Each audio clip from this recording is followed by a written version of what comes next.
Michael Jordan and company have won 11 in a row. He scored 41 in their most recent victory Friday night at home against Minnesota. They've also won 10 of their last 11 road games. They're without Luke Longley. His knee continues to bother him on the injured list, and Tony Kukoc with a sore foot is also out. So Pippen and Rodman are the forwards. Wennington starts at center with Harper and Jordan in the backcourt. Barkley, Olajuwon, and Drexler are all healthy, at least relatively speaking, for tonight's game for the Rockets. But these days, Barkley does not start. He comes off the bench.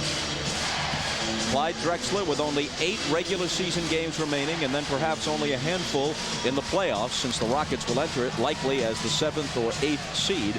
And then he moves on to his alma mater, the Houston Cougars, to become their head coach. As promised, we'll go back to Dick Enberg, and he'll wrap up the golf a bit later. Meanwhile, we're underway in Houston, and Scottie Pippen saves it in, but into the arms of Clyde Drexler. Drexler, who leads them in scoring at 18 a game. Kevin Willis from the foul line. Willis played especially well at center while Olajuwon missed more than 30 games. Then they moved him to forward when the dream came back. Bob, I think it's vitally important for Houston to get off a great start today. They've got the crowd into the game. They need to capitalize on that and not lose this crowd and try to win them back. Harper fouled off the Jordan pass. The Bulls are playing before their 262nd consecutive sellout crowd, home and away. In fact, their string of home sellouts is over 500. And along the way to winning championships, they've also set attendance records. Most recently, 62,000 plus, a bit more than a week ago at the Georgia for a game against the Hawks. Olajuwon rejects it. Bulls ball from the side. That's what they depend on Olajuwon for. He's a defensive stopper. He shuts down the basket, he closes down the lane, and when penetration comes, he sends it out of there.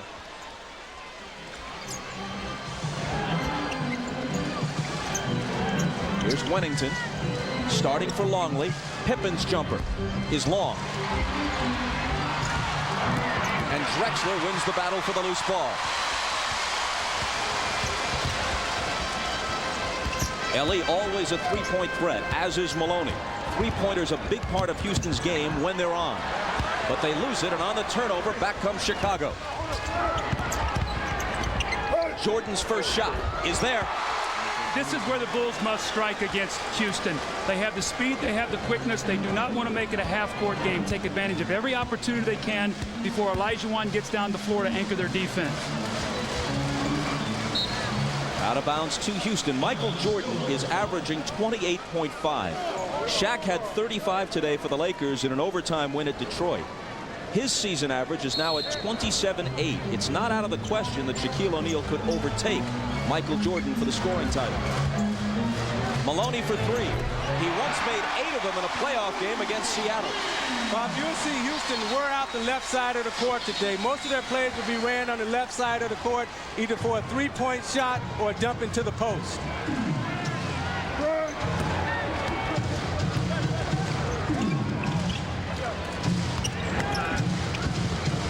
Rodman to Jordan. Baseline jumper is short. Olajuwon has it stolen from behind by Harper.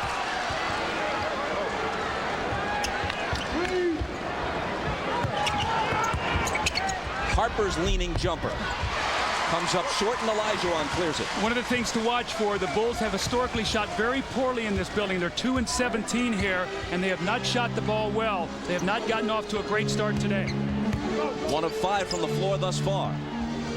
Drexler for 3. Willis tried to tip it home, but Jordan is there. The Rockets have lost 5 in a row, and they've looked bad doing it. They're down to 500 at 37 and 37. Pippen. Ellie with Drexler ahead of him. Leads him, but not quite well enough. Harper, stunner steps and travels. Now what Chicago has come out and tried to do early in the game is get a lot of ball movement to take the fans out of the game, move the defense around, and kind of take a little energy out of the Rockets.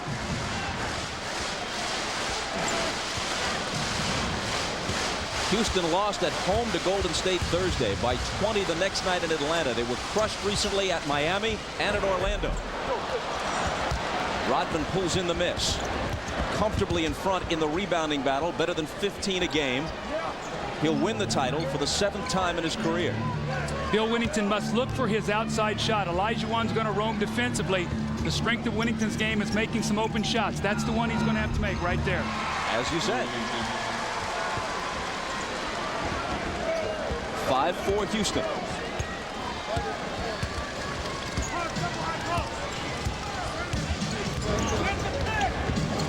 Olajuwon screening from Maloney.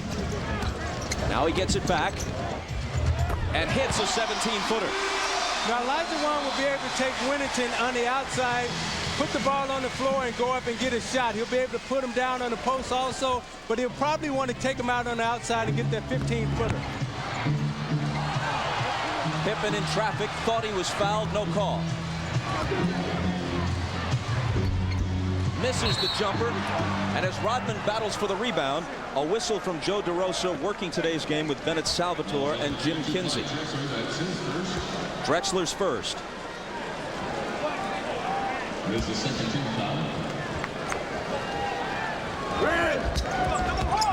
Michael, what a move! Wow. Throws him on the pick and roll, stutter step. Houston has a hard time playing a pick and roll. Olajuwon don't like to come out. And Jordan is able to turn the corner and freeze the defender and go in for the easy dunk. Winnington trying to defend Olajuwon. One of his assortment of moves, but the shot isn't there for him. Now, one of the things the Rockets don't do is offensive rebound very well, Bob. What they do is they space the floor, depend on three-point shooting. But if you miss the shot, very rarely do they get an offensive rebound. That could hurt them today against the Bulls. They need to get some multiple opportunities. Pippen drives on Drexler, then tries to dish to Winnington, but loses it. Back comes Clyde. Nice feed for Willis.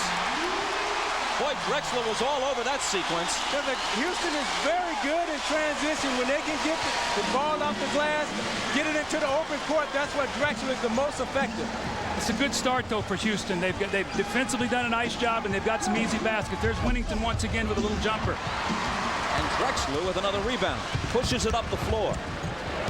The question with Houston always is, though, can they sustain this kind of pace through 4 quarters given their age? Drexler hits the 3 plus the foul.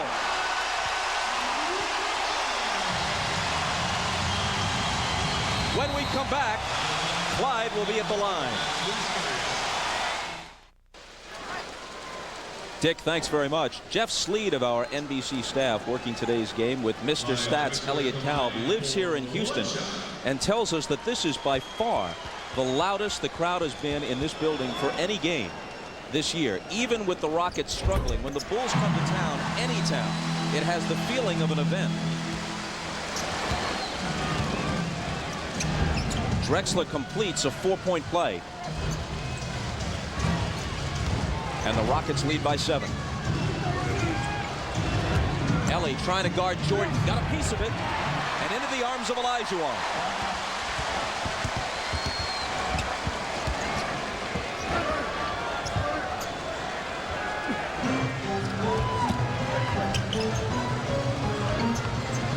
Drexler guarded by Harper. Maloney dumps it back down to the Dream. 4 seconds to shoot. Drexler for 3 again, straight on, and it's long.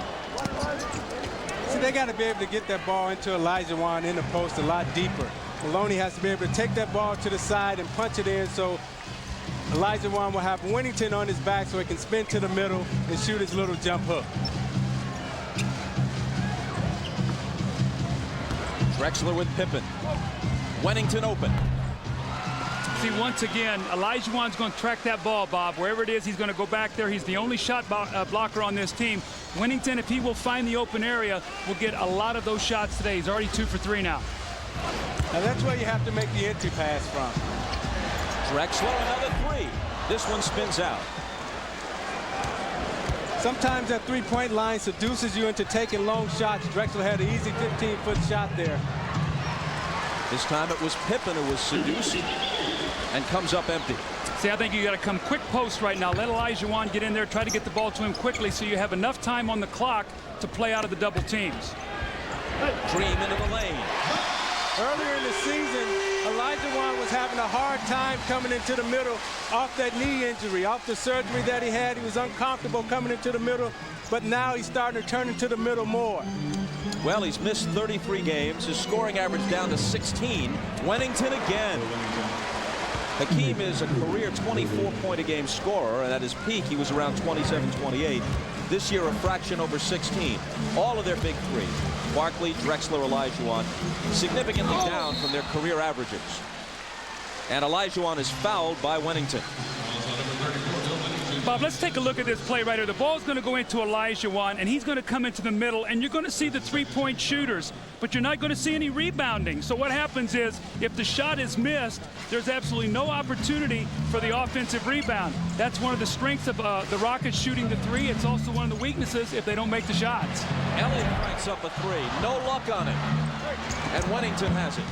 Ellie is one of those guys who has seen his three-point percentage really drop off now that they've moved the line back. Pippen fouled. Ellie was a 42% three-point shooter a year ago. This year, only 28.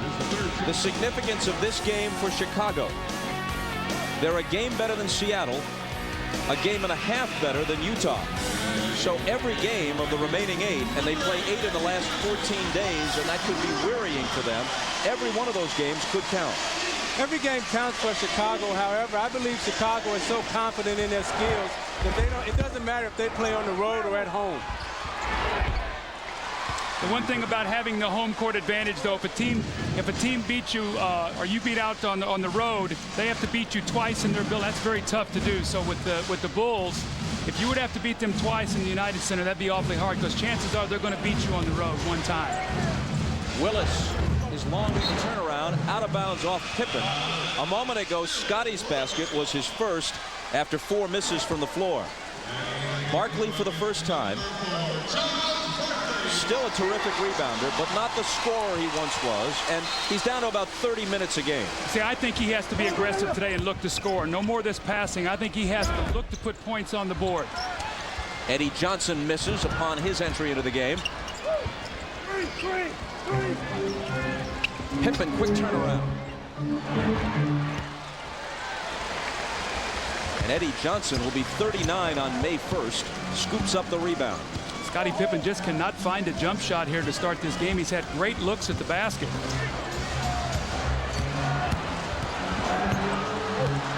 You know, Doug, there are some arenas that you play in that you just can't shoot well in, and this may be one for Scottie where he has a hard time finding the soft spot. Harper left alone. Cans the three. See, that's a big shot for Ron Harper, because when you play the Bulls, if there's one guy out there you must make shots, that's Harper. And now he stepped up. He was 12 for 71 from 3 going into tonight's game, and he hits his first one. Willis working on Wennington, draws a double team. They swing it to Maloney, 3 seconds to shoot, and Ellie has it shoved back in his face by Pippen, who gets it back to Harper for the swoop to the hoop. See, I think Maloney's got to take that foul there and not let Scottie Pippen score. When you're struggling and you let a guy get a layup or a dunk, many times that will get you going. I think you've got to make him go to the free throw line and make 2 free throws. Chicago's on a 9-0 run. Barkley trying to end it. The basket does not count. The foul came before the shot, and will step aside. Ahmad Rashad back in Houston. Now, last night I had the pleasure of going to dinner with 2 of the best friends in the NBA, Charles Barkley and Michael Jordan. Now, as you can imagine, that the main course was a large helping of trash talk. And Charles saying that there's no way that Michael would beat him today, and Michael going back the other way. But the crowning moment on the whole evening was when Charles finally broke down and said, Michael, in case this is the last time we play against each other, can I have your shoes? Michael said, yes, you can have my shoes. I'll even put number 45 on there. He said, but that's your number. He said, yeah, but that's how many points I'm going to give you tomorrow. So that was the end of that trash talk, Bob. Actually, Ahmad, I thought the crowning moment was when they stiffed you at the tab. Barkley fouled again. The Bulls lead at 17-15.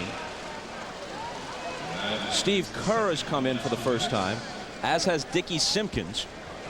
You can see what's happened here as the Rockets have rested Olajuwon. Phil Jackson has rested Winnington. It looks like he wants to have those two guys matched up. They have a smaller team on the floor, so he can go with Dickie Simpkins and get by with a smaller team. So I think he'd like to see Winnington as much as he can on the floor against Olajuwon, also for the offensive purpose of being able to make that little jump shot. The last time the Rockets played the Bulls in January at the United Center, Barkley had 35 points and 14 rebounds. This without Drexler and Olajuwon. They lost 106-100 to the Bulls, as Michael had 45, but it was a great personal duel between the two friends. And we mentioned this earlier. As their careers wind down, so too do their scoring averages. You know, some people believe that you can't be great friends and compete in this league. I think just the opposite. I think you can be great friends because it makes you compete harder against each other. Well, you had some classic battles with Magic Johnson when you guys were best friends. I remember you guys went at each other pretty hard in the playoffs that one year. Yeah, that definitely made us compete harder against each other, although Riley didn't like it because he believed that because of our friendship that Magic was taking it easy on me. But quite the contrary, I think Magic was going harder at me because of our friendship. After Barkley misses 2 free throws, Jordan is hit with an offensive foul at the other end. Houston looks for the tie, or maybe the lead if Elliott hits this one. And now they're up 18-17. The double team and the three-point shot. Michael answers. See, what Jordan is so good at doing, he's so fundamentally sound. He was able to get Ellie on his back early and then spin off him right into the middle and for the easy dunk. Barkley backing Simpkins down. Then up top to Eddie Johnson. Consecutive threes by Ellie and Johnson. You can see what's happened, though, as the Bulls have double teamed. It's the three-point line, move the ball out of the double team, back-to-back three-point shots. That's when the Rockets are playing their best offensively. Jordan gives them a fresh 24 off the Pippen miss. Rodman. Simpkins. He won't take many. And perhaps that's why Pippen follows and can't bank it in. Stolen away by Jordan. Did you see the presence of mind when Michael stole that ball? Immediately his eyes went to the shot clock to see how much time was left. We got the last possession, he said. I'm going to ice it down here, drive it in here, jump up and shoot it and score. Trying to tie it, but can't. And Barkley threw an elbow as he gathered in the rebound.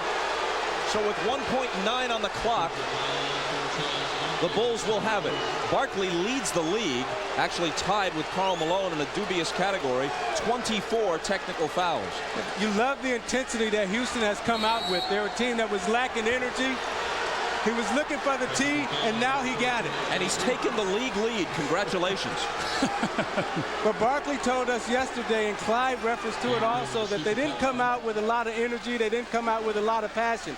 They're an older team now that relies on the opponent to get them motivated, and Chicago has brought the motivation for them to play here today. Barkley just had to cough up 10 grand to the league office for calling official Jack Neese gutless after Neese hit him with a technical in a game a few weeks ago. You wanted the clock, right?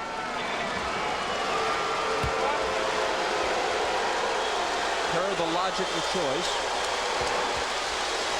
to shoot the technical. See, with Steve Kerr back and Scott Burrell shooting the ball so well, those two pieces are very, very important as the Bulls go into the stretch run here for the playoffs, because if you're going to run off of Michael or Scottie Pippen, those guys can hit you with three-point shots, and it entirely stretches the game for the Chicago Bulls. They put a half second on the clock. They've got 2.4. Michael beats the buzzer. But the Rockets end the first 12 minutes with a slim lead. Houston 21, Chicago 20. This is the NBA on NBC. You're watching the NBA on NBC.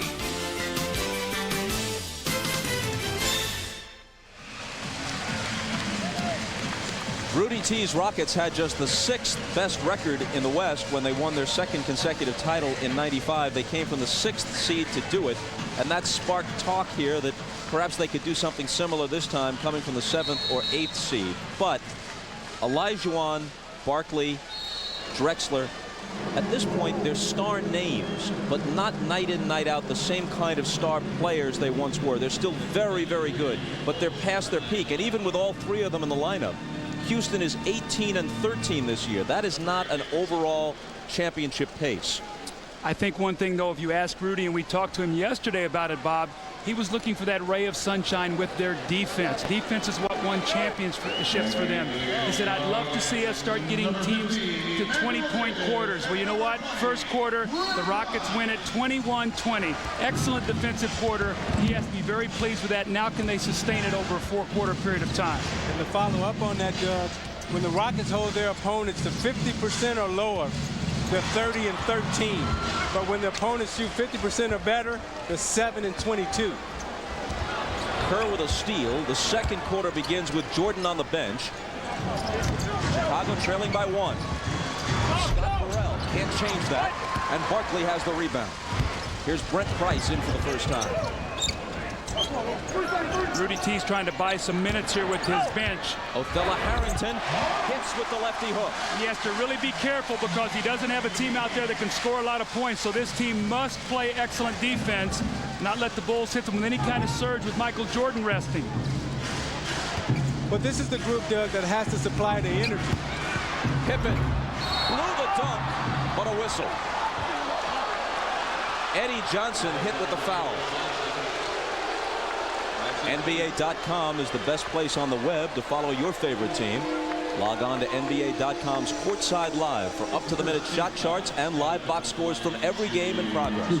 Just one click away at NBA.com. Pippen misses the first. Scotty really pulled the string on that shot. It looked like he really didn't trust himself. You know, Isaiah, as you talked about, this might be one of those buildings where Scotty has a little bit of a mental block trying to shoot in here. You know, there are some arenas where you just can't shoot well in. I could never shoot well in Phoenix's arena, but whenever I went to Golden State, it just seems like it was a dark arena, the lighting was perfect, and you can see the rim, and the basket looked like it was the size of a peach basket. Barkley over Rodman. No double team that time, straight up in the post, and Charles just muscled Rodman into the basket. Barkley's first basket. Harper with an off-balance shot, and Barkley there to clear it. Emmanuel Davis pushing it to the front court. Brent Price pulling a three, way short. See, that's a terrible shot on the fast break. You got numbers. You got to take it to the basket like that. And it cost them at the other end as the Bulls had the numbers in transition, and Pippen will have a chance for a three-point play. Now watch him. Charles use his strength. He'll muscle in. There's no double team. He gets to bounce the ball 3 or 4 times. And when he's able to get that close to the basket, you're not going to be able to stop him. Now you watch Pippen on the break. They spread the lanes. They run the lanes wide. And he's able to take it right to the basket. That's what Houston should have did on their last fast break. See, again, though, Emmanuel Davis ran right by Scottie Pippen. Emmanuel Davis is not going to get in foul trouble. He's going to play 5 or 6 minutes. Take the hard foul. Make him make a couple free throws. Don't let the guy lay the ball in the basket. Scottie Pippen's got 3 hoops, one of them on a dunk and the other one on a layup. Randy Brown in now for the first time off Phil Jackson's bench. And a jump ball is called by Bennett Salvatore. Harrington just got careless that time with the basketball. He's looking for the cutter and Eddie Johnson. Eddie got held up on the cut and he got careless and got tied up. Pippen, Rodman, Burrell, Kerr, and Brown on the floor now for the Bulls.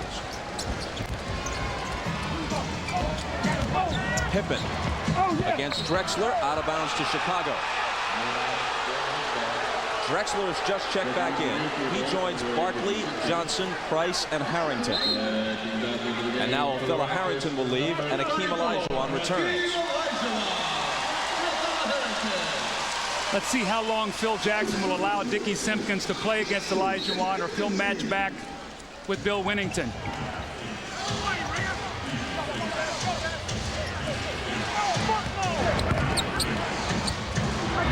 Dickie Simpkins. That's a great show and go. That's something that a lot of players don't use anymore. A lot of players just take that shot. Dickie gave him the up fake and was able to get right to the basket. That's one of those things, though. Know your personnel. Don't run it Dickie Simpkins. Make him shoot a jumper. Eddie Johnson. Kerr chases the rebound to the corner. Johnson playing with a bone chip in his elbow, his right elbow. He says that at times it's caused him to alter his shot. Well, he's taken enough shots in his life to have a bone chip. Just wearing it out. And Terrell misses a three.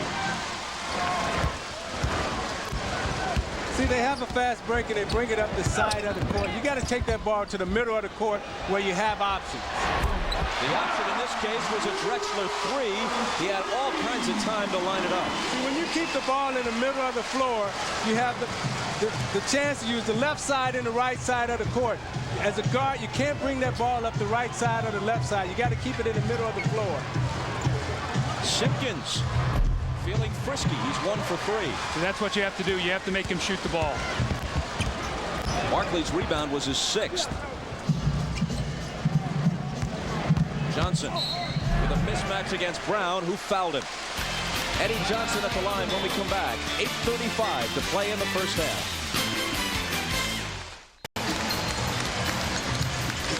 Jordan returns as the Bulls break their huddle. Trailing 28-25. And Eddie Johnson will be at the line. Johnson, as we mentioned, will be 39 on May 1st. Mario Elie is 34. Willis, Drexler, Barkley, and Olajuwon all 35. They've got a bunch of guys who were around when Naismith hung the peach basket. Next Sunday, the NBA on NBC continues. Another doubleheader. It begins at 12:30 Eastern Time with Showtime. In Game 1, it's the Knicks against Pat Riley's Heat. And in the second half, Charles, Hakeem, and the Rockets taking on Gary Payton and the Western Conference leading Supersonics. A doubleheader beginning at 12:30 Eastern next Sunday on NBC. As you see Michael Jordan come back into the game, Scotty gets his first rest. And one thing Phil Jackson has always done is make sure he's got either Michael or Scotty on the floor at all times. Very rarely do both those guys rest at the same time. They have to anchor that unit that they're out there with.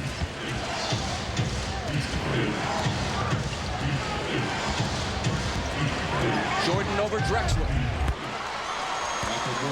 Now that's one of the battles that Jordan takes personally. He and Clyde, they love to battle each other. They've been 1 and 2 in the league as the best shooting guards for a long time. And when he sees Drexler, when Drexler sees him, both their eyes light up.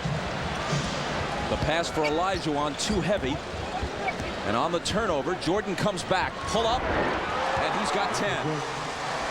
Drexler has to answer the challenge right now.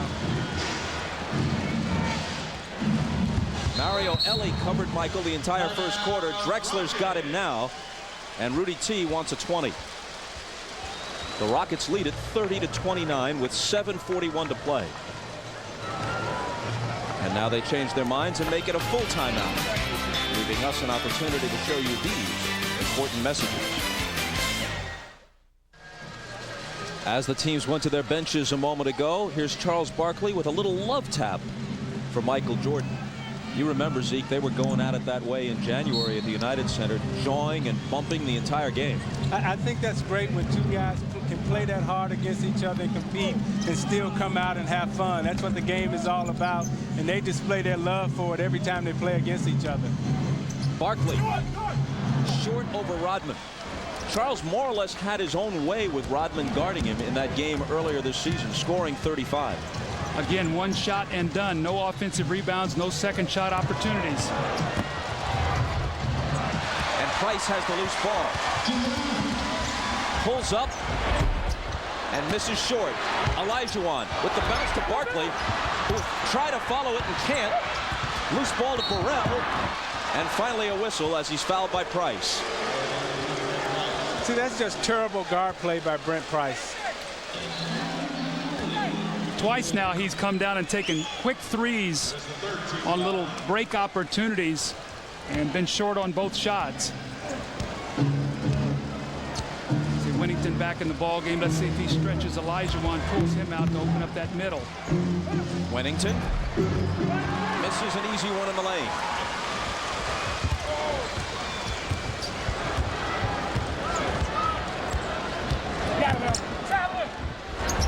Drexler and Barkley thinks it should still belong to Houston, and he's right. Now, Drexler came down and he tried to answer the challenge, but Jordan is so tough defensively that he shuts you down there also. Olajuwon What I was just going to say is they can't forget about Olajuwon. He's only taken 4 shots. He's 3 for 4. And if Whittington's going to score on the other end, they've got to go through Olajuwon, either get the double team or let him try to create in there on his own. But they cannot forget about Olajuwon catching the ball. He's a central figure in their offense. Whittington with the mix. Rodman chases it down. His 5th rebound.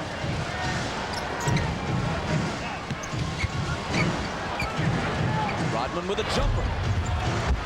And Drexler is alone on the glass.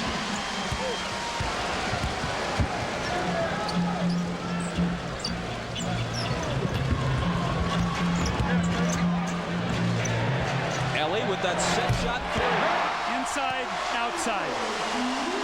Almost half the shots the Rockets have taken in this first half have been 3-point attempts. If they'll go through Olajuwon, though, Bob, he'll create opportunities because the Bulls have to double team him. With Longley not here, there's no one that can play him straight up. And you're watching the NBA on NBC. I'm Hannah Storm in New York. Coming up on the Prudential Halftime Report, we'll bring you all the scores and highlights from a busy, competitive day in the NBA. That includes a key game between Orlando and Washington as they battle for the 8th and final playoff spot in the East. We will also update you on the playoff races and hear from John Sally and Peter Vesey.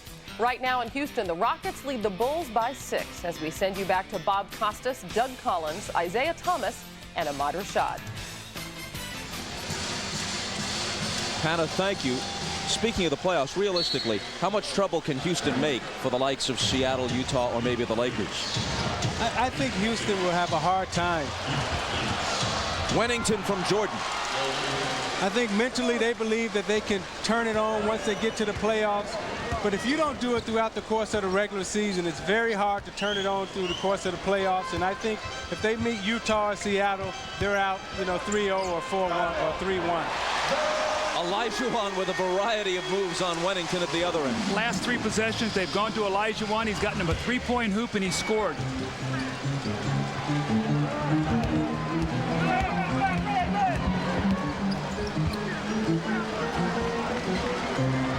Ellie is back on Jordan defensively. He had better success than Drexler did. Whittington from Pippen. It's obvious that Phil Jackson has told Whittington, if there's a shot there, I want you to take it. Don't hesitate. Well, every time that he has one of those shots, you see Olajuwon is back, either going to help on Pippen or help on Jordan in the post. He's going to be wide open, Bob. That's a matchup that they're going to, and he's hitting that little shot. Rockets by 4.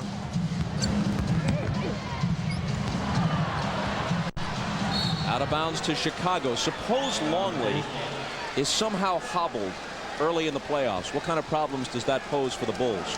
Well, I believe their bench is very weak when you get to their big people. They weren't able to secure Brian Williams like they did last year. Once you get past Dennis Rodman and Longley, they don't really have the type of big people that you need to advance far into the playoffs. The chess game here right now, if you're Brent Price, you got to put the ball in Olajuwon's hand so you can get Whittington off the floor, which will bring in a Dickie Simpkins, who don't necessarily have the outside shot that Whittington has. Drexler tripped Pippen and picked up his 3rd foul, so he sits down. Eddie Johnson back in. To this point, Whittington has outscored Olajuwon 10-8. Jordan with the turnaround. And Michael has a dozen.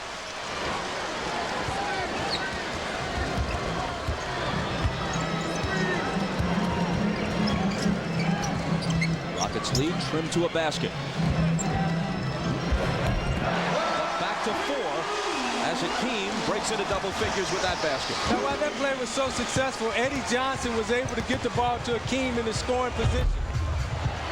Jordan misses. Barkley and Rodman battle for the rebound. Charles has it, saving it into Hakeem.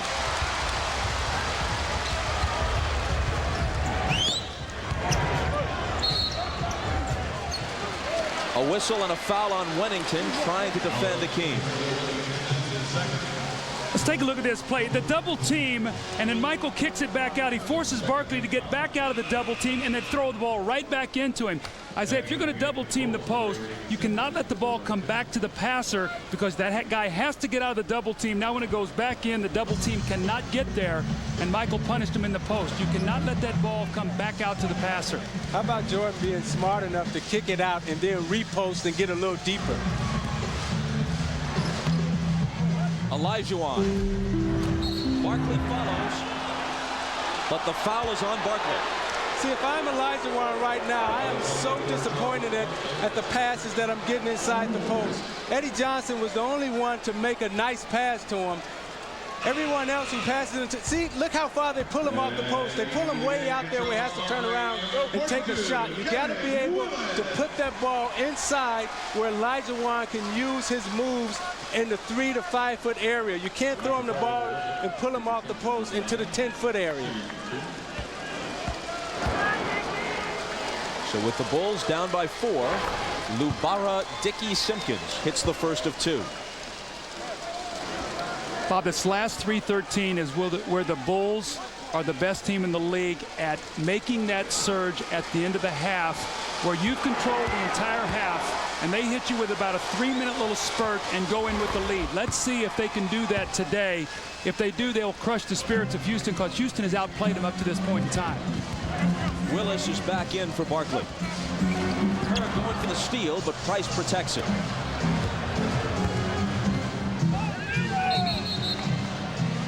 An illegal defense call against Chicago.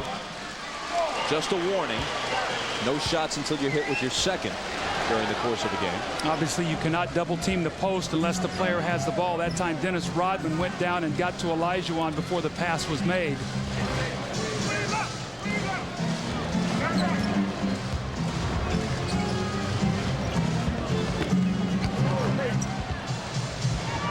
Ellie from Olajuwon misses the three.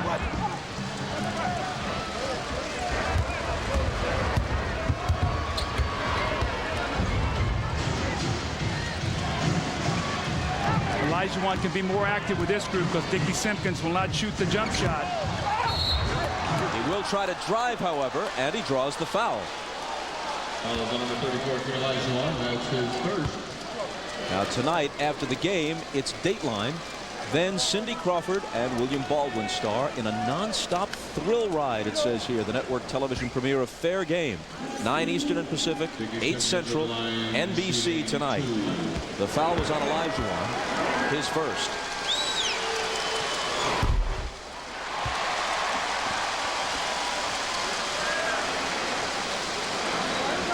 You know, Dickey Simpkins is a very popular guy with the Bulls. When he came back, they took out of the newspaper a picture of Michael Jordan, and they posted Dickey Simpkins' head on top of it in the locker. So when he came back, everyone made fun of him. But they love having him around because he's one of the guys who tells a lot of jokes, keep the locker room light, keep the bus light, and that plane ride light. On the Houston turnover, it's in Jordan's hands, and Chicago has a chance to take the lead. That's the first time the Bulls have shown any kind of upcourt pressure, and they forced a turnover.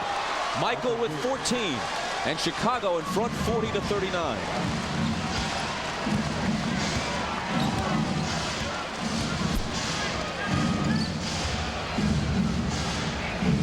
You see Olajuwon had him deep there, and the pass came up top and pulled him right out of position. Rodman tangled up with Olajuwon. We mentioned earlier that Barkley had picked up his 25th technical foul, tops in the league. Rodman barely shows up on the league leaders with 13. Relatively speaking, he's been a very well-behaved lad this year. You see how the pass pulled Olajuwon out of position, which forces him to try to get into the lane. Rodman reaches in and takes him down and won't let him get the shot off. Now, some people may say that he made a little bit too much contact. However, the way we were taught, you never let a guy completely get the shot off. You take him down and don't let him get a three-point play, and you send him to the line for 2. Houston by 1 again. Doug, what do you think happens if the best Houston team, maybe the one with Drexler that won in '95, swept Orlando in the finals, if that team with Olajuwon at his best at dominant center meets this year's Chicago team in the final? Well, that's hard to say, Bob. I think the one thing that Houston is always fighting is I feel like they have two asterisks besides the championships they won, because Michael wasn't at full speed in one and didn't play in the other. So I would like to see that. I'd like to see these two teams play. That would be terrific. Of the 5 championships the Bulls have won, they never met a team in the finals that had a dominant center. Ellie back the other way. And they throw it away as Price can't latch onto it. You got to make the simple play against Chicago. Two-hand pass, get the ball over to Price. You had Willis running strong to the post. You've got to get good shot opportunities against this team, especially before their defense can get back. The Bulls are, I think, the best half-court defensive team in the NBA. They're so good defensively half-court because they're all interchangeable. They're so long. And Mario Ellie goes tumbling over Rockets owner Les Alexander and checks with more concern than usual as to the condition of the fan. Hello, Mr. Alexander. Now about that renegotiation. Jordan. And Ellie picks it up.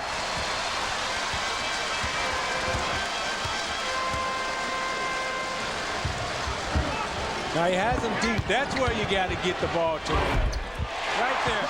Eddie Johnson has been the only guy to make 2 good entry passes to Olajuwon to give him a scoring pass. Everyone else has thrown it up top and pulled him out of position.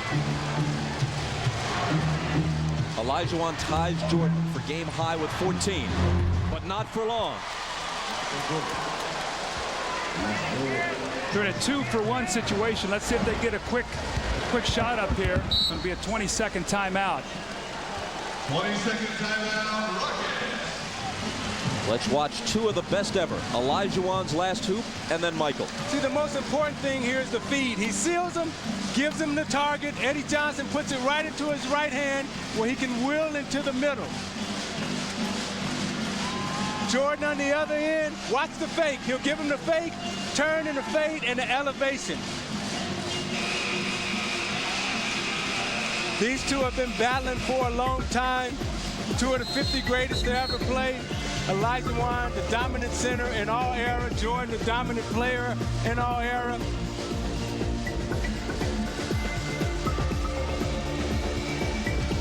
These are not all Chicago-Houston meetings during their careers. It's only when Olajuwon has been able to play. Jordan, in addition to everything else, is a tremendous Iron Man. He hasn't missed a single game since he came back from baseball. That's what's amazing about Michael Jordan is his stamina and his energy. You know, the guy has an engine that never quits, it never dies. I don't think people realize how powerfully built he is and how strong he is. He can just shed people with his upper body strength. Eddie Johnson has it blocked by Scottie Pippen. Throw it inside to Olajuwon. Only 4 on the shot clock. Please. Instead, out top to Willis. You don't want Willis shooting a 3. You do want Olajuwon fouling. Some contact. He pleads for the foul. Doesn't get it. But at the other end, there's a whistle. See, Dickie Simpkins took advantage of the fact that time Hakeem Olajuwon was upset. He thought he was fouled. He did not run back down defensively. So the Bulls had a 5-on-4 break. Dickie Simpkins ran right to the basket, got the pass. You see Hakeem here. He felt like he was fouled on the arm right that time by Scottie Pippen, which I think he probably was. But regardless of that, you've got to run back on defense. You cannot stand and talk to the official. Phil Jackson has gotten good contributions from Dickie Simpkins, who's at the line, and especially from Bill Wennington in this first half. You know, that's one of the things about the Chicago Bulls, and it's been their history where they have been able to take players and surround Scottie Pippen and Michael or Horace Grant or Rodman or whoever it might be, and those players' games are elevated because of the greatness of those other players. Those players go to another team and they don't do anything, and you say, what happened? I thought this guy could play. But that's what great players do. Last 3 seconds. Ellie from midcourt. and Chicago takes a 1-point lead into halftime. Stay tuned for the Prudential halftime report after these messages.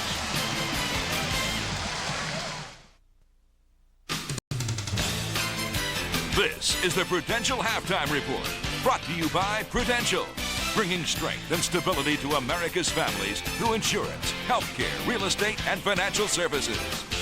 It's halftime in Houston with the Bulls leading the Rockets 44-43 despite being shorthanded. Chicago with the lead on the road. Michael Jordan 16 points.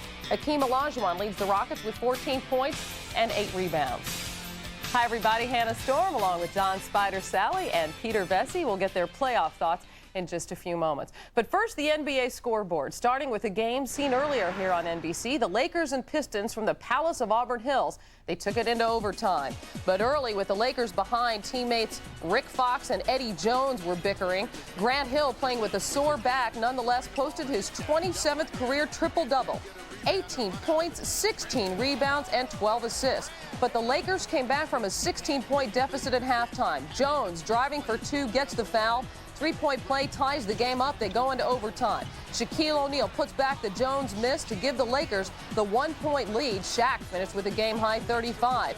Then it's Kobe Bryant's turn. The beautiful pass to Jones to seal the Lakers' comeback victory. The final 105-103 as the Lakers complete their 4-game road trip at 4-0. The Pistons have lost 6 straight, virtually out of the playoff contention. Orlando and Washington, however, fighting for that final playoff spot in the East. And a big day for Rod Strickland, who finished with a triple-double. 21 points, 13 assists, 11 rebounds. The Wizards up by 8 with a minute and a half left. Then the Magic came back, scoring the next 6 points. Nick Anderson from downtown with 29 seconds left. Final seconds, Washington by 3. Derek Harper for the tie. Way off as Chuck Daly's squad loses a tough one, 88-85. The Magic have lost 3 in a row fighting for that final playoff spot. The Wizards have won 2 straight. Milwaukee visiting Indiana. The Pacers still without center Rick Smith, smithing his 5th straight game with sore feet. Under 3 minutes left, 4th quarter. Antonio Davis, a strong move for the layup, caps a 10-2 run by the Pacers. And just over a minute left, Indiana by 1. Chris Mullin pulls up, hits the open jumper. Pacers lead at 93-90. Final seconds, Bucks trail by 1. Michael Curry gets a good look from 15 feet, but Curry's off the mark. The Pacers tie a franchise record with their 52nd win of the season. The final 93-92. Another tight game, Minnesota at Atlanta. Hawks coach Lenny Wilkins without Steve Smith today, out with a sore right knee. Minnesota came back after trailing by 10 in the 4th. Sam Mitchell hits the jumper. The T-Wolves within 3 with 3 minutes left. Then 19 seconds to go. Stephon Marbury, nice move down the lane, gives the T-Wolves a 1-point lead.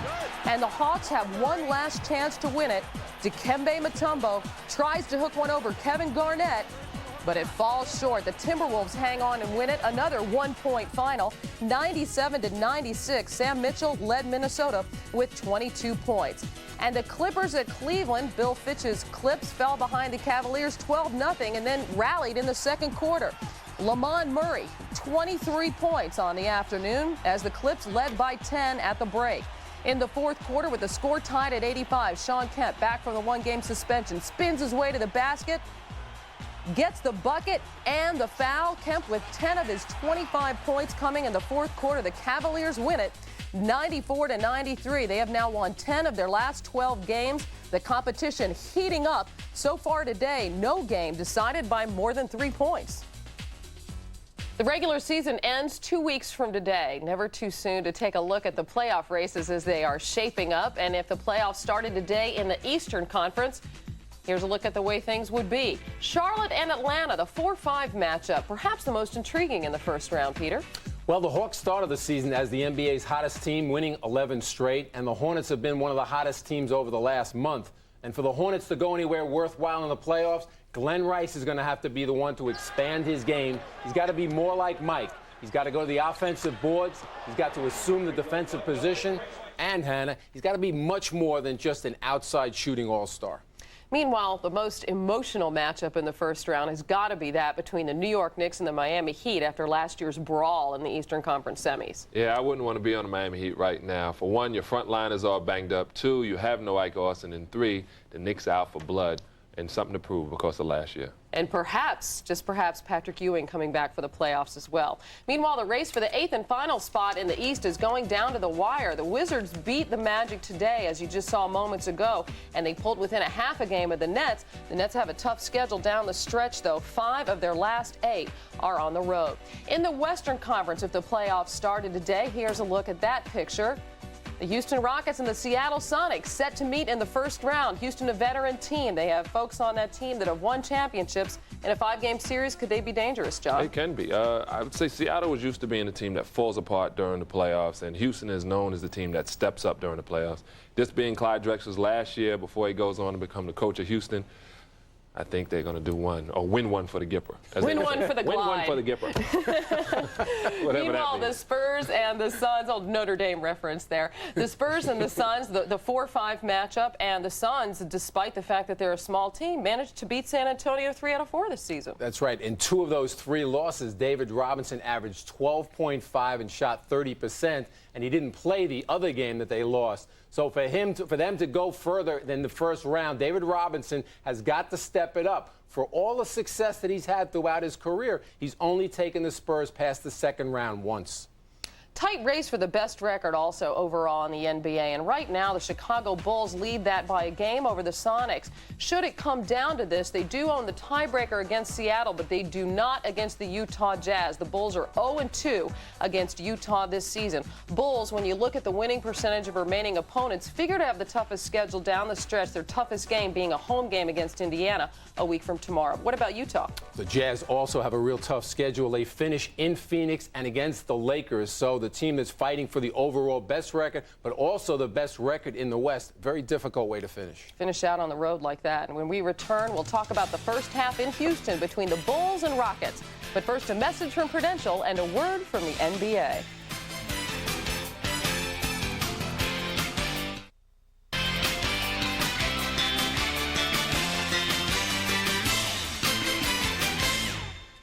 Welcome back. At halftime, the Bulls leading the Rockets 44-43, despite the fact that Tony Kukoc has been placed on the injured list. Luke Longley not with the team. He's injured. Don't know when he'll be back, but they keep winning. That's right, because the Bulls can always go to the bench. Today, Dickie Simpkins got the call, and he knows the triangle offense. He knows the defensive principles, and when you do that, you always play for the Bulls. Well, if he can talk about an anonymous player, I can talk about an obscure player also. Bill Wennington, 5 for 8 in the first half. You've got to go back 37 games for the last time he took more than 8 shots. And, Hannah, here's a stat you've got to know. They're 2-0, the Bulls, when he takes 8 or more shots. He's only started 3 games this season. Yeah, there's that, too. How about another stat for you? Bulls have had their ideal starting lineup, the one they wanted to play with all season, for only 15 games, and here they have the best record in the NBA. A reminder about our NBA coverage next Sunday. It tips off at 12:30 Eastern with Showtime. Game 1 of our doubleheader is New York at Miami, and then the Rockets are in Seattle. Both games possible previews of first-round playoff matchups. Meanwhile, the Bulls over the Rockets by 1. We'll send you back to Houston for the second half right after these messages from your local station. This has been the Prudential Halftime Report, brought to you by Prudential, bringing strength and stability to America's families through insurance, healthcare, real estate, and financial services. Back in Houston with Doug Collins and Isaiah Thomas, I'm Bob Costas, and quickly we turn from ourselves to the Miller Lite halftime stats. Here they are. I think the stat that really jumps out if you're Chicago is you have to be ecstatic that Bill Wennington and Dickie Simpkins have combined for 17 points. Olajuwon 14, so they're +3 at that matchup. And the Rockets are shooting the ball exceptionally well in the first half, 6 for 16 from the three-point line, but only 2 offensive rebounds. So they've missed 23 shots, only got 2 of them back. They also have 11 turnovers. That's a concern. And the leading scorers. Doug, Ahmad talked to Olajuwon last night, and he told him this is the first week that he's playing pain-free. You can see he's scoring well, he's rebounding well, he's starting to move well. And you got to force-feed Olajuwon. You got to ride him when he's playing this well. Heading for the third quarter, the Bulls in front by a point. And we'll return to Houston after this. Ahmad Rashad back in Houston where the Bulls lead the Rockets by 1. Phil Jackson told his team at halftime they were going to have to step it up and match the physical play of the Houston Rockets. Also, try to get more second shots. Now, Rudy Tomjanovich has told his team very happy with their defensive effort in the first half, but what they want to do is double Michael Jordan more, especially when he's down in the post, and also keep pounding the ball inside to Hakeem Olajuwon because they feel that's where the mismatch is. Bob? Ahmad, thanks a lot. Michael with 16 in the first half. For the sake of argument, let's assume he ends the season with the same scoring average he has now, 28-5. Shaquille O'Neal is less than a point behind him now at 27-8. If Michael holds steady, Shaquille would have to average a little more than 34 points a game in the last 7 or 8 games the Lakers have remaining to overtake him. An interesting scenario could develop because on the second to last day of the season, a Saturday night in Chicago, the Bulls play their 82nd and final game against the Knicks. Shaquille O'Neal will then know going into the Lakers' final game against Utah how many points he might need in order to win the title. But of course, that game could also, in theory, be important in terms of team goals for the Lakers, and that might get in the way of Shaq going on a personal rampage. These are updated numbers, including Shaq's performance in an overtime win for the Lakers at Detroit. He had 35 today against the Pistons. You know, Bob, that scenario happened one time before on the last day of the season between George Gervin and David Thompson. I think David Thompson threw in 70, and I think George Gervin came back that night and had 63 or 64 to nudge him out. So that wouldn't be the first time that happened. But the operative word there was if Michael Jordan holds steady. When have you ever known him to do that? Back down off that. Well, if he wins his 10th scoring title, it will be by the slimmest margin of any of those scoring championships that he's had. I think the stakes are so high that neither one of those players will think about the scoring title. I think they both think about the team goals and the importance of home court advantage. Bill Wennington quickly picks up his 3rd personal as the 3rd quarter begins. They've got to keep Wennington on the floor because he's such an offensive weapon for them today. He's going to be very careful not to pick up his 4th. That's why you got to put it in Olajuwon's hands right now. You got to understand the foul situation, and if you're a point guard, you got to put it in his hands. Olajuwon misses long, and Harper clears it. Houston is without 2 important players today, Matt Bullard and Roderick Rhodes, both hurt. Jordan, 18. See, he makes the game so easy, Bob. He doesn't, because he can shoot the ball, because he can score in a myriad of ways, he doesn't have to work so hard. He'll save that push for the last 4 or 5 minutes when it gets down to crunch time. Just races up and shoots a little jumper. Olajuwon into the lane. A second chance. They don't get many offensive rebounds. Hakeem was able to follow his own there. The key was the entry pass. Able to stay on the post, feed it into him so he didn't pull him off the post, and he was able to wheel inside. And when he did miss the shot, he was close enough to follow it up. Elion Jordan. 20 for Michael. Chicago by 3.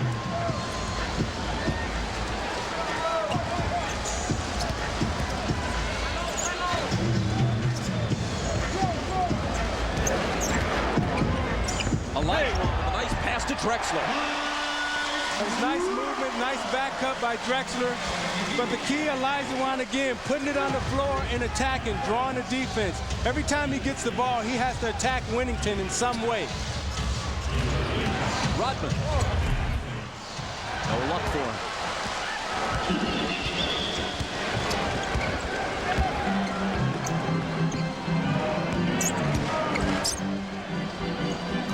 Olajuwon throws it away. No one even in the vicinity.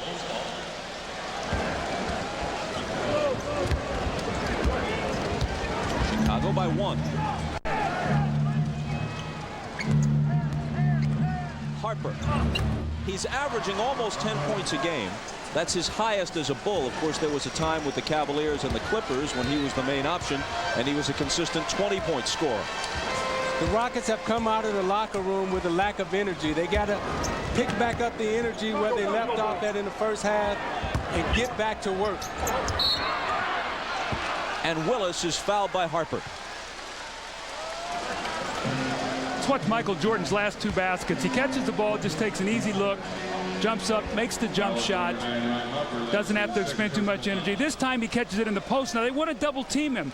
Maloney can't get there because Michael spins away baseline, so the double team does no good. The next possession they come back, they try to double again. They throw out to Harper, a couple of bounces, he hits the little jump shot. So the Bulls right now are in a rhythm offensively that they weren't in the first half, once again going through Michael Jordan.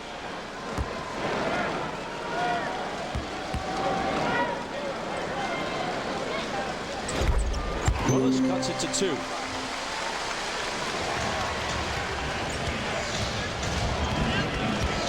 You know, Jordan is not only the best player in the league, he's the smartest player also. Gives it up to Wennington, who can't finish it.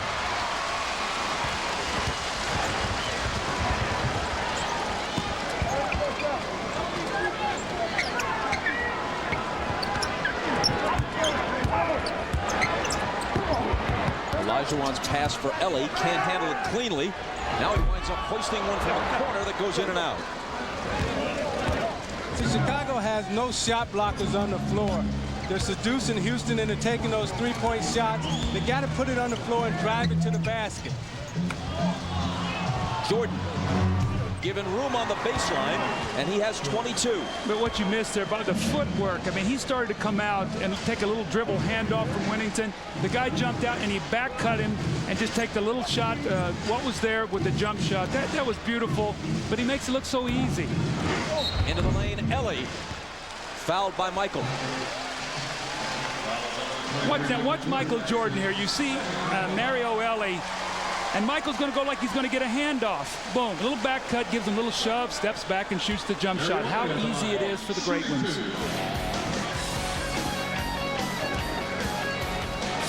Michael had a bit of a dip at midseason in terms of his scoring, but he's picked it up again lately. 41 on Friday night against Minnesota. 22 here early in the third. See, Michael has 22 points on 11 field goals. He has not attempted a free throw yet. When he will get to the free throw line will be in the fourth quarter. That's when he'll put his body on the line and take the punishment come fourth quarter. Right now, he's getting his points the easy way.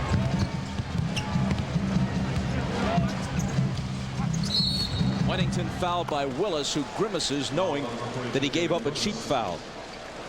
That was just a bad reach in by Willis. He got beat early in the play, found himself out of position, and his mind was telling him, oh, I got to do something, so he reached in and fouled.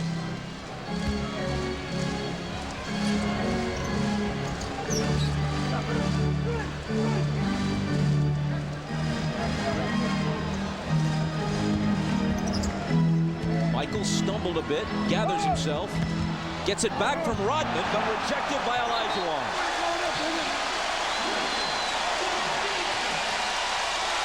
It's good to see Olajuwon move in the way he's moving.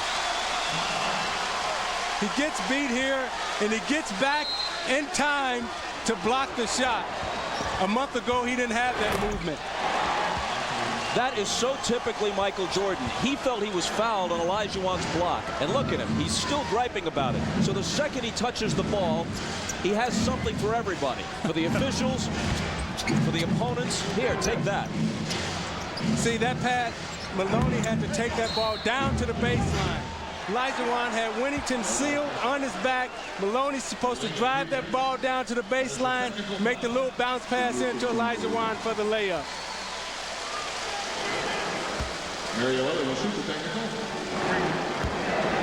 Second illegal defense, so Mario Ellie will shoot the technical. The Rockets are a terrific free throw shooting team. That's one of their great strengths, their three-point shooting and their free throw shooting.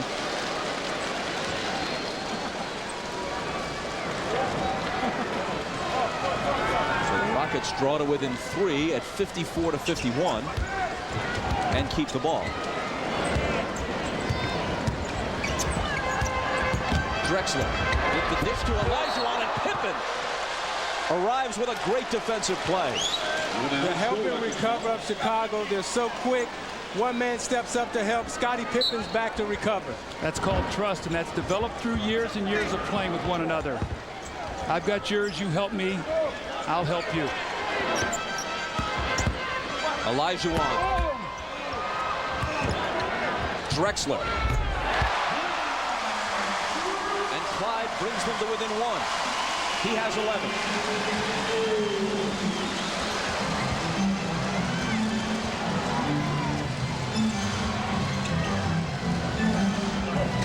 Michael.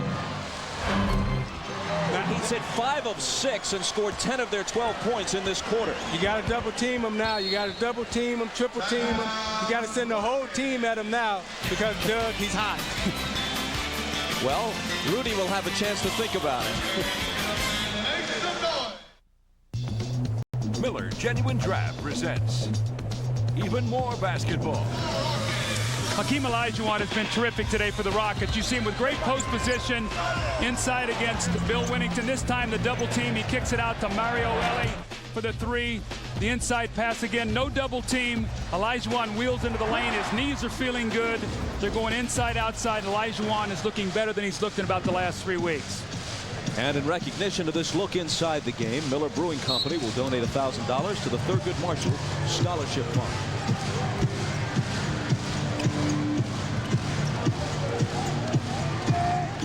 Matt Maloney with Harper on him. Willis against Jordan. Lost it to Michael.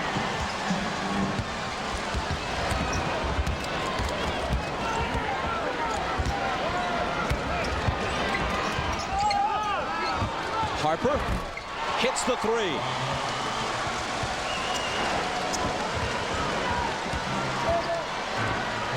That gives him 8 and gives Chicago a 6-point lead. A little danger time right here. The Rockets have not been scoring enough to get behind double figures. They must get a good possession. Ellie on the give and go with Olajuwon, but he can't finish it. See, Ellie gets it to the wing and then he picks up his dribble. You got to keep your dribble alive so you can enter it into the post or penetrate. Winnington doesn't get the bounce. They're so conscious of taking a three-point shot that they pick up the dribble right at the three-point line. Drexler's 3. Way short. This is what the Rockets love to do. They love to throw the ball into the post. They throw the ball into the post and they speed cut you and they spot up for three-point shots. This time, Olajuwon reads the double team, finds the cutter. And Mario Ellie got to finish that play. You're down 6. You're on the ropes here a little bit. You got the world champions in your building. You've got to make layups.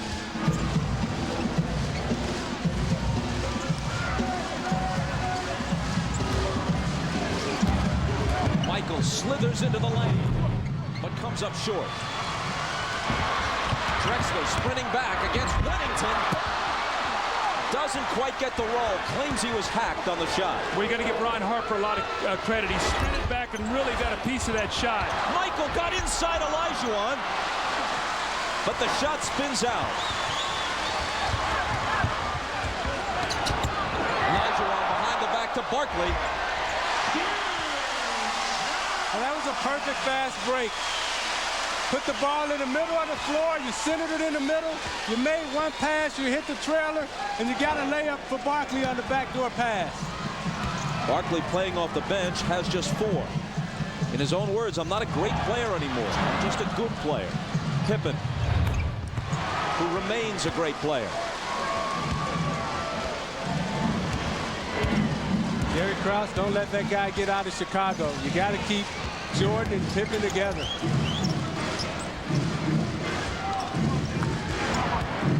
Mario Ellie. And they lose it. Houston's 14th turnover against only 5 for Chicago. Fran Blindberry, a columnist with Jordan on the run, laying it in.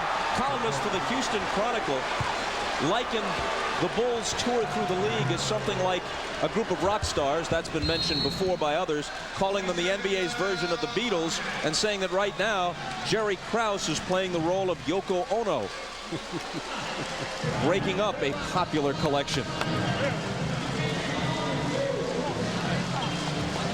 The Bulls now have an 8-point lead. As we tell you that next Sunday, Easter Sunday, the NBA on NBC continues. 12:30 Eastern for Showtime with Hannah, John, and Peter. Then in Game 1, the Knicks and the Heat in Miami.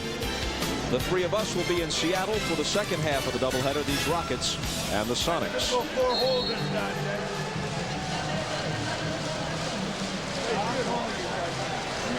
Tuesday night, as always, there's NBA action on TNT. It's the Knicks and the Hawks. Michael Jordan, after that last breakaway basket, has 28. Bob, the Rockets did a wonderful job defensively in the first half. The Bulls shot only 40%. That's Rocket basketball. This quarter, the Bulls are shooting 9 for 16. Are the Rockets tiring?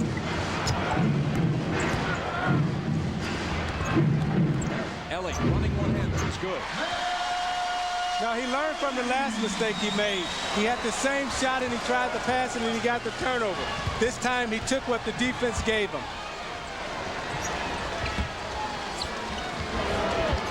There's the double team. They're going to force Harper to make the shot. Go back and get him. Got to get it out of his hands. Too late. Yes, sir. You got to come get him sooner than that. Wennington follows the Jordan miss. Well, all you can do, Ellie is a very good defensive player. All you can do is just hope he misses. I mean, he just toys with everyone.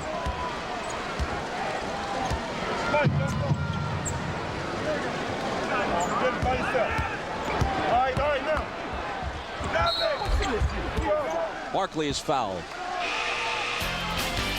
And before he comes to the line, we step aside with 2:47 to play in the third.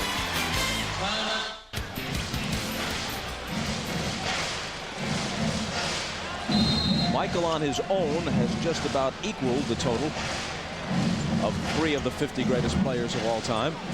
Here's one of them with the ball, Barkley.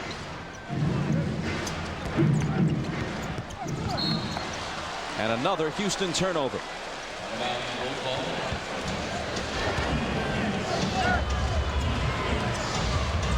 Pippen.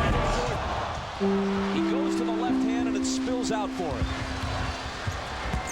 Drexler from Barkley. Pippen trying to get back, but Chicago gives it up. Drexler has a 3. And Houston suddenly jumps back in it. That's a huge flurry for Houston. They needed that surge. I think Isaiah talked about it. They're not with the same energy that they started the first half with. They need to get this crowd revved up. This crowd's got to drive them home today. Ellie with the steal and the drive and the hoop.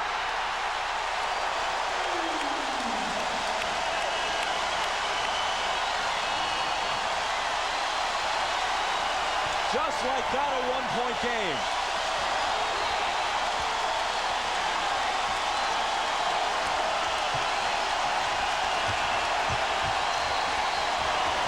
Wennington silences the crowd.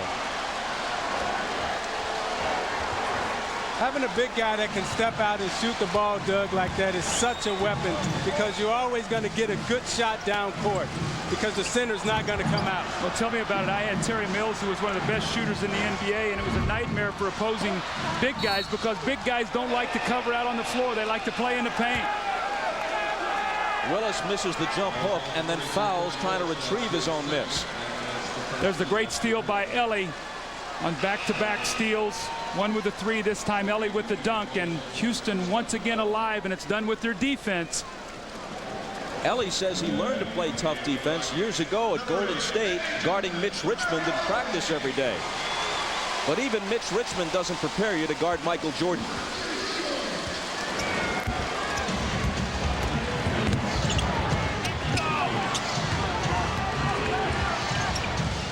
Scott Burrell. Harper. Tip back to Wennington.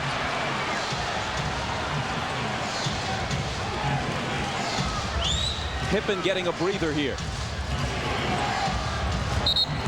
And Drexler bumping Jordan before the shot, no basket. Every time Jordan gets the ball and he's guarded by Drexler, he's either taking him to the basket or he's pulling up for the shot. He gets him right here on the pinch post, uses his arms to get him in position, breaks out. Now watch him pull through and just go right around him, and Drexler has to foul him. Drexler can't move his feet the way he used to move them. Used to be one of the great defenders in the league, Doug. Remarkably, this is Jordan's first trip to the foul line after 25 field goal attempts. When it's all said and done, Michael will shoot about 8 free throws. He used to be a guy that from start to finish of the game would drive the ball at the rim, realized he could not take that punishment over an 82 game season and come playoff time because teams were going to take such hard fouls against him. So he was able to step out, and he kept improving his shooting and improving his shooting. Now selectively he picks and chooses his spots, Bob, but when he goes in there, he's still devastating. That's what makes the Bulls so special as a team. They're very intelligent. Michael Jordan, Ron Harper, Dennis Rodman, Scottie Pippen, those guys have PhDs when it comes to basketball. Pressure in the backcourt from Chicago. Houston avoids the 10-second call, and Willis hits the little jump shot. Now this last possession, what the Bulls like to normally do is they like to let Michael isolate out. They space the floor, and as the shot clock starts to wind down, they'll run a guy through. Rockets are going to run him off the ball and not let him isolate. But normally they'll run a guy through and give him an opposite side to be able to attack.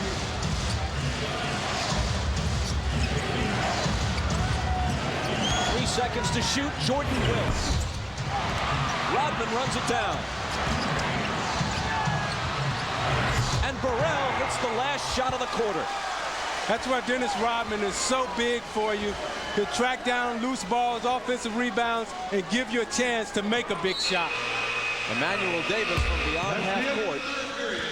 Big basket by Burrell to give them a 5-point cushion heading into the fourth. You're watching the NBA on NBC.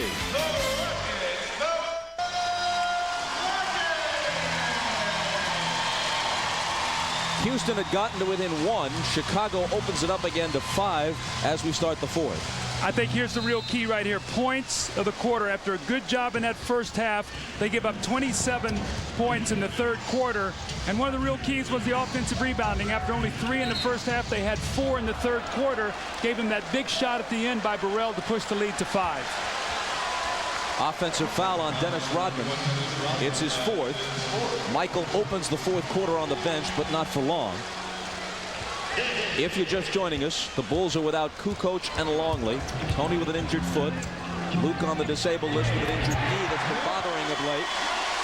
Eddie Johnson connects. Houston is without Matt Bullard and the rookie Roderick Rhodes.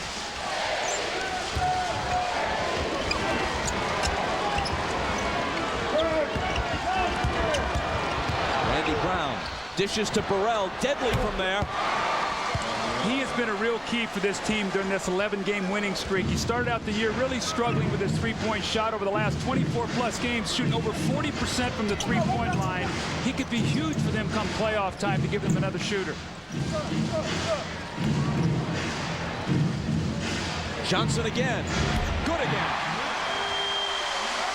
Now Houston's second unit must step up right now and push this lead out and try to get control of this game. They can't let Chicago break out to a big lead here. They got to keep up with their second unit. Burrell, 3 in a row for him. See, what's going to happen is with Burrell shooting the ball like this, it'll force Rudy's hand to bring Olajuwon back too soon because he can't let this game slip away. They're down 6. And if the Bulls push it up to 8 with Olajuwon resting, it's going to force Rudy T to put him back in before he wants to. I think Barkley has to look to score. He's looking to pass out of the post. He needs to score. Maloney. And Rodman with the rebound, his 10th of the game. Even though Houston loves the three-point shot, they got to be able to put it on the floor, take it a little closer, and take the easy 2 as opposed to relying on the 3. Willis fouling Pippen on the reach-in. The Bulls have lost 15 of the last 17 games they've played in Houston. They lead here by 6 with 10:07 left. You know, with the triple post, a lot of times when the second unit comes on the floor for Chicago, they're able to maintain continuity. Most teams, their second unit come on the floor, and they can't maintain offensive continuity. Randy Brown is short with it. Loose ball battle won by Pippen. Another multiple shot opportunity. Let's see if the Bulls can cash in. But you also see with the bench, either Michael Jordan or Scottie are always on the floor to stabilize that unit. Pippen with a 3. See that loose ball? Bob, what it did, it gave him 3 points. Those little hustle plays. The play at the end of the quarter gave him 2. That's 5 points, and now a 9-point game. Now here comes the knockout punch for Chicago, for Houston. If they're not careful right here, Scotty would come down and probably launch another three to knock him out. He's thinking about it. Barkley and Johnson are there on it. This is a 2, but it gives them an 11-point lead, the game's biggest, at 81-70, and immediately Rudy T asks for a timeout. The Bulls have pushed their lead to 11 with Michael Jordan resting, so Phil Jackson will continue to buy precious minutes with him on the bench. Scottie Pippen with a big flurry. But look at the shooting. Chicago in the second half, 57% after a 40% first half. I think the Rockets have worn down. I think that the Bulls' relentless pressure, and they're finally getting better shots, and they've just worn them down. Drexler with a basket for Houston, but they still trail by 9. Michael had a 14-point third quarter. He's resting now. Meanwhile, Olajuwon is just 1 of 4 in the second half for 2 points. Pippen for 3. Burrell. Oh, has he been huge in the last several minutes? See, the Pippen 3 is another knockout punch. When you have the momentum going, you come out and you try to seal it with a 3. He missed the 3, but Burrell was able there to follow up. Drexler. Rodman was able to knock it out of bounds. Now what has happened here, Doug, is that Chicago is a smarter team. They stay with Jordan. Now they've gone to Pippen. You see Olajuwon coming back into the game. Houston went away from Olajuwon. They didn't force feed him. Therefore, they got out of the game. Well, Olajuwon now is going to have to give him a big spurt. There's no question about that. But they're going to have to do it, Isaiah, with their defense. I know I keep harping upon that, but the Rockets are not going to get into an offensive match with Chicago right now and be able to win that battle. They've got to shut them down here. Johnson on the line, shooting 2. And coming up next on Dateline, a search for a lost golden treasure in the Middle East. Could have turned up something more interesting, perhaps historic. A Dateline adventure story coming up after the game. That's except for those of you on the West Coast who will see Dateline at 8 Pacific time. Eddie Johnson makes them both.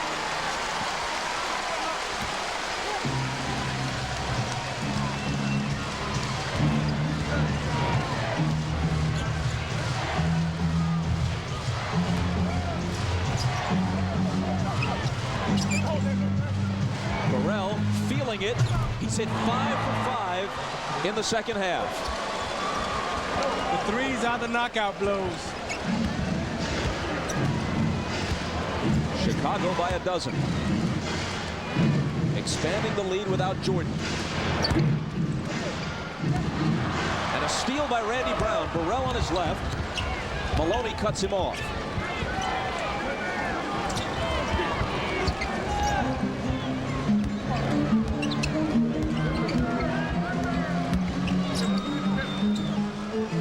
Pippen again. It's a 2, and it's clean. Houston has lost their confidence. They've lost their fire. Chicago just took it all out of them. See, what people don't realize is what a great jump shooting team Chicago is. The strength of this offense is the fact that they have so many great shooters that can space the floor and knock down those open shots. Burrell and Scottie have been terrific here with Michael resting. Barkley, a second try, and gets the roll. The man who once declared he didn't want to be a role model is now content to be a role player. Off the bench, he has only 6. Pippen driving on Drexler. See, look at the body language of the Houston Rockets. They've lost their energy. They're losing their composure. And right now, they've just settled in their mind that we're going to lose this basketball game. They need to play with a little bit more desperation. Randy Brown hustling after that one. Here's Burrell to Rodman, who can't tip in his own miss. Barkley back on the run. Puts it in with the left hand. This was the first time in 12 years that Barkley did not make the All-Star team, but feels as long as he's injury-free, he still has a few more good years as he emphasizes a role player. You're watching the NBA on NBC.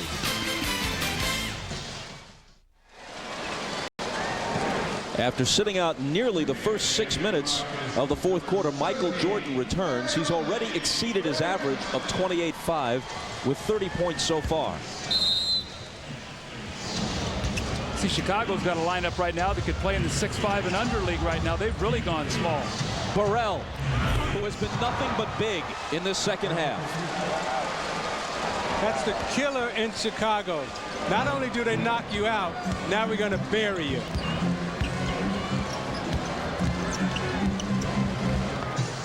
Burrell has really asserted himself, not just in this game, but the last 6 weeks or so. He's really been a factor for the Bulls. And Michael was fouled coming out of the pack. See, I think what really helped him also, too, Bob, sometimes when guys get hurt, Scottie Pippen went down, he had tonsillitis, couldn't play, and Scotty Burrell got the minutes. And all of a sudden, getting those minutes, he got into a rhythm. And it's all about confidence.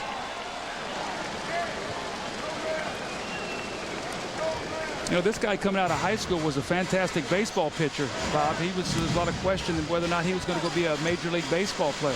In fact, he pitched in Toronto's minor league system for a while. In Seattle, the Mariners also had interest in him before he decided to concentrate solely on basketball.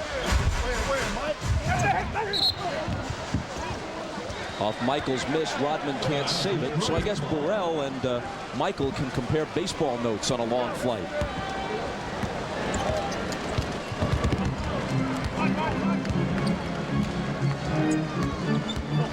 Barkley.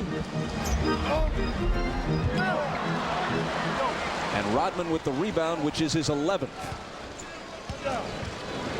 So they're going into the post to Michael right now, and they've got the three-point shooters on the floor. And they're going to say double team this, and we're going to shoot the three. And Burrell has done that so very well in this quarter. Kerr misses the running one-hander. Brent Price has it, but not for long as Burrell steals it. And now a smattering of boos from the crowd that was so psyched at the beginning of the game. Jordan, 32 plus a foul.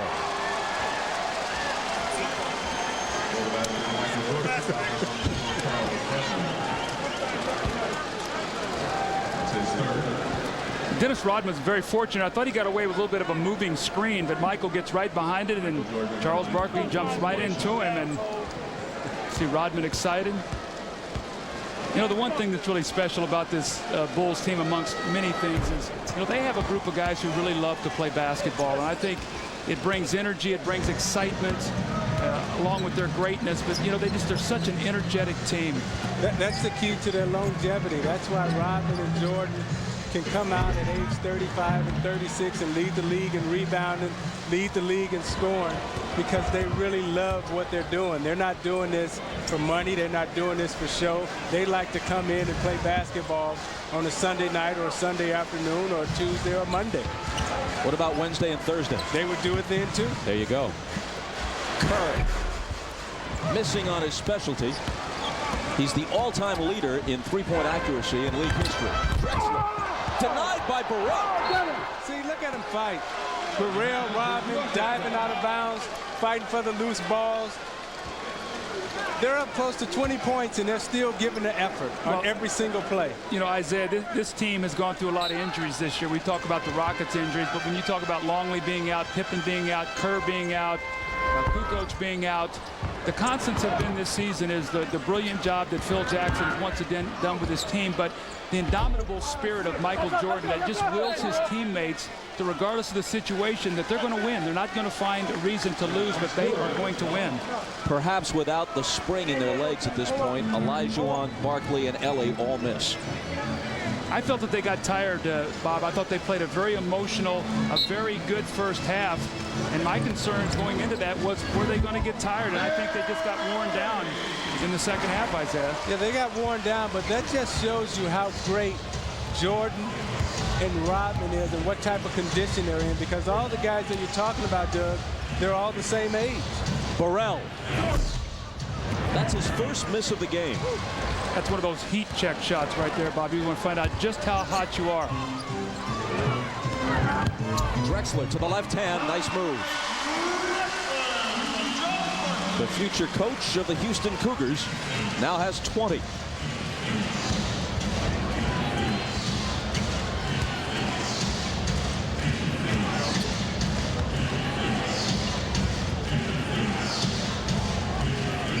Inside 3 minutes to play in the game. Jordan on the run. the glass, 35. Oh, my. Oh, Plus my. the foul. And a timeout before he tries to complete the three-point play.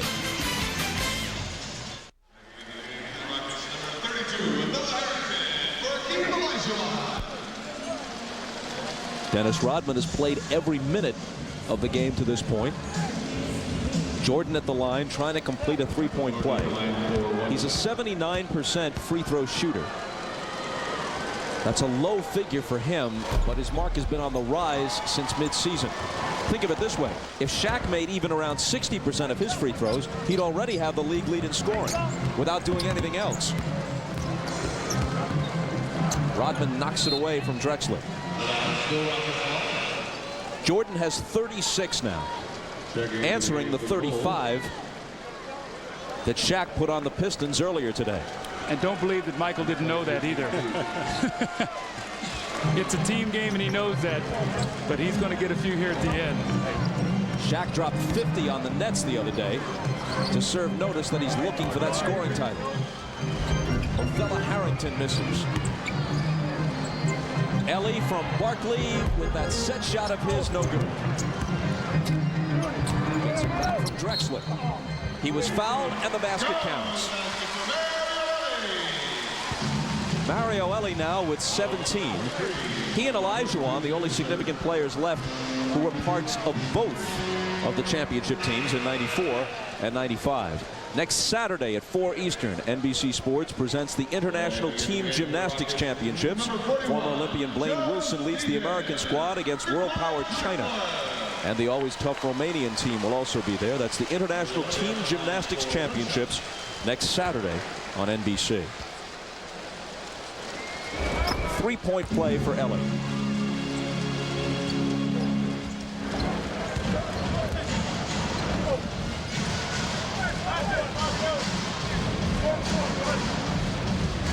Inside 2 minutes. Jordan with 38. Set him up on the footwork, then reverse spin, caught the lob and dunk. Barkley from Price. I tell you, I sit here and I marvel, Bob. I had an opportunity to coach the guy for 3 years, and to see the way this man still plays the game. There's 40. It's incredible. I mean, I don't even know what you say about the guy. All you can do is just sit back, watch, and enjoy. Get a big box of popcorn. Pippen intercepts it, takes it all away, and Ellie fouls him. Maybe we shouldn't say anything.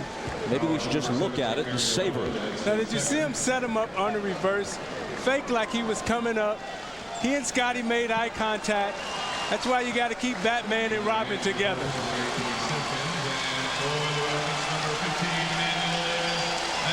Fly, here he comes. Bam.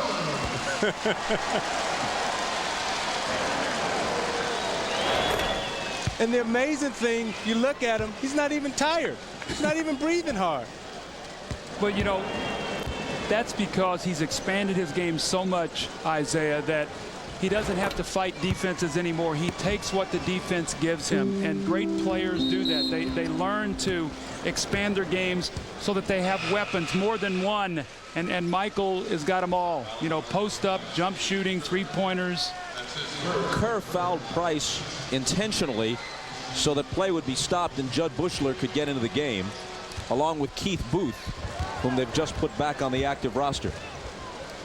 Pippen sits down with exactly half Jordan's total. He had 20, Michael with 40. Michael now in 2 games against Houston this year, the only 2 you play against opponents from the other conference during the regular season, had 45 at home and now 40 here, and he's had consecutive 40-point games. He had 41 2 nights ago against the T-Wolves. When you look at scoring in the second half, after the Rockets had done such a superb job defensively, holding the Bulls to 40% in the first half and 44 points, the Bulls have scored 61 points in the second half, and their field goal shooting and their shot selection has been so good, but they have just stayed in some kind of rhythm. And this has to be a concern, Isaiah, for Rudy T as they go into the playoffs, because come playoff time, they're going to either see Utah or Seattle in that first round. I think they'll struggle with both those teams because their guard play is so superb. With Stockton or Payton, I don't think Price or Maloney could keep up with either one of those guys. Kerr to Burrell. And now Keith Booth. Air ball on his first shot. The second-year man from Arkansas Little Rock, Joe Stevens, is in, and the ancient Charles Jones is also in the game. Stevens with the shot and the bucket. Charles Jones is on the floor. He turned 41 the day before yesterday. One of 4 brothers to play in the league. Caldwell, Will, and Major. Plus Charles, the 4 Jones boys. Keith Booth gets his first 2. I played with 2 of the Jones boys, Major and CJ. Emmanuel Davis misses a 3. And the ball out of bounds to Houston. Charles Jones was named a while back to the all-time CBA team. I don't know if that's a good thing or a bad thing. Stevens for 3 and hits it out of the corner. So he throws a quick 5 into the scorebook. It'll be interesting to see if this week of practice, when we see the Rockets next week, if they're a better team and we go up to Seattle, does this week of practice help them? Will the big 3, now have a chance this week to be a better team when we see them next Sunday? Or does this serve notice officially and finally, with this their 6th consecutive defeat, that the glory days are long past and that there is no reserve in the tank to call upon? This was a 1-point game at halftime. The building was jumping, and Houston actually had a small edge in terms of the overall pace of play in the first half. But with Michael scoring 14 in the 3rd, Chicago opened it up, and then they blew it completely open in the 4th. Keith Booth makes them both. Chicago hit 57% from the floor in the second half. Brent Price. Emmanuel Davis is denied by Scott Burrell. And that'll do it.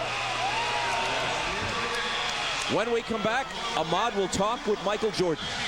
The final, the Bulls 109 and the Rockets 94. Phil Jackson's team has won a dozen in a row.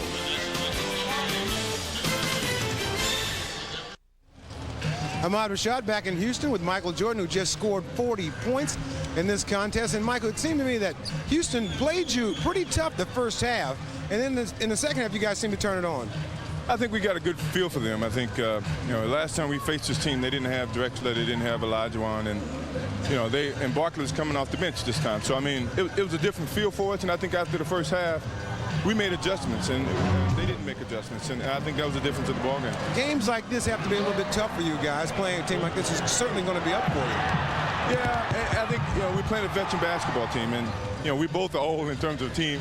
We feel we're a little bit more healthier than they are, and that means we can run a little bit more. And we tried to run a little bit in the second half, and I think that opened up the game. Now, you promised Charles Barkley his shoes. Are you giving them to him? Oh, yeah, he can get them. I'm going to certainly put the score on the side of it, though, because the last thing he said last night that, we may have 5 championships, but he wants the last win if that so happens to be the last one. All right, Michael. Congratulations to you. We'll see you on. All right, back to you, Bob.